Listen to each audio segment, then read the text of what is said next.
Welcome to Single Serving Excel. Today we're going to do an overview of what the tabs are primarily used for. The first time you launch Excel, the ribbon contains the following tabs from left to right. The first tab is Home. This tab is for creating, formatting, and editing a spreadsheet. The next tab is Insert. You can use this tab when adding elements such as graphics, pivot tables, charts, headers and footers, and hyperlinks. Page Layout is used for reordering graphics or preparing a spreadsheet for printing.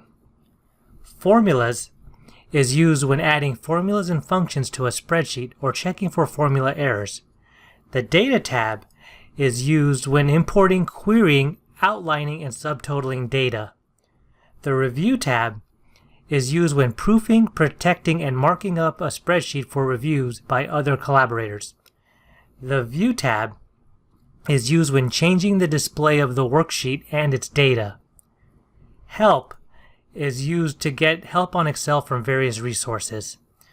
The Inquire tab allows you to compare versions of a workbook, analyze a workbook for problems or inconsistencies, or see links between workbooks or worksheets. And finally, the Power Pivot tab allows you to perform powerful data analysis and create sophisticated data models. It can handle large volumes of data from various sources and all from within Excel. It's important to note that these are not the only tabs that appear in a workbook. Excel displays contextual tools with their own tab or tabs when you're working on a particular object like a graphic or a pivot table. The contextual tool appears when the object is selected and disappears the moment you deselect it.